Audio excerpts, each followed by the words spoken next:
if your job is to try to be the best basketball player you can be, right? To do that, you have to practice, you have to train, right? You want to train as much as you can, as often as you can. So if you get up at 10 in the morning, train at 11, right? 12, say 12, train at 12, train for 2 hours, 12 to 2. You have to let your body recover. So you eat, recover, whatever. You get back out, you train, start training again at 6.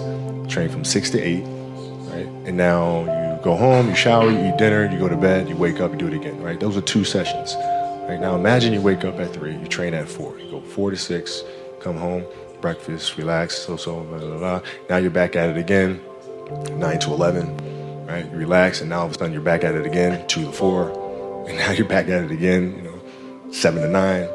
Look how much more training I have done by simply starting at 4, right? And so now you do that, and as the years go on, the separation that you have with your competitors and your peers just grows larger and larger and larger and larger and larger. And by year 5 or 6, doesn't matter what kind of work they do in the summer, they're never going to catch up because they're 5 years behind. Right? So it makes sense to get up and start your day early because you can get more work in.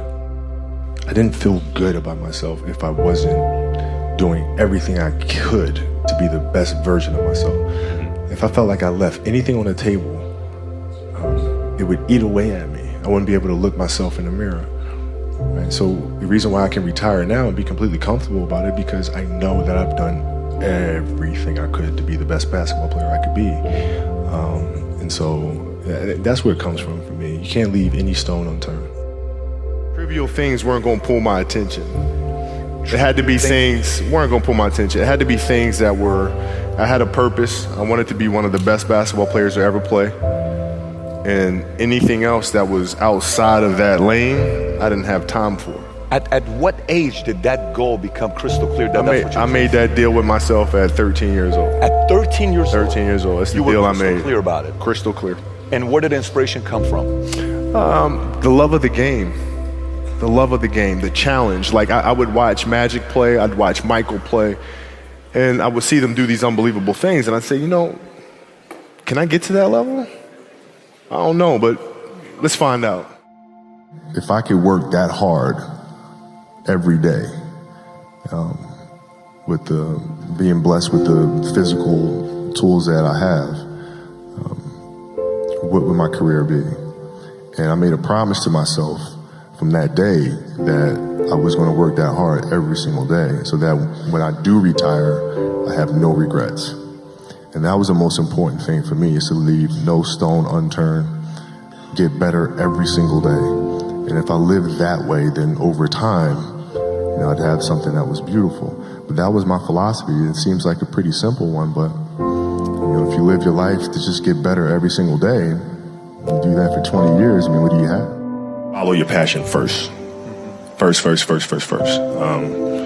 I retired from the game, I sat there asking kind of all the wrong questions. What's the biggest industry I can get into? And it's all the wrong stuff. And you got to sit there and ask yourself, okay, what am I truly passionate about? What do I enjoy doing? And when you feel that way, honestly, you feel like you have never worked a day in your life. It's the most fun thing in the world. You get up in the morning excited about what you're doing. And you got to be really honest with yourself about it. If you wake up in the morning and you're dreading going to work, dude, do something else. Right. Do something else. And those are hard decisions to make. But when you make those decisions, it's a very liberating experience. And you'll find out that the rewards will come. Basketball for me was the most important thing.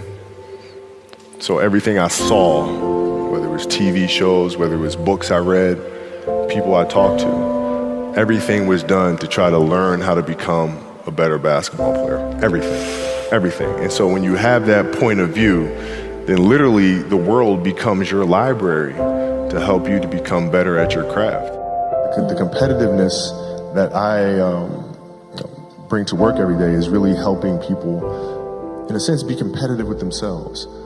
Right? If you're animating something, or you're writing a screenplay, or you're composing a piece of music, is that the best you can do?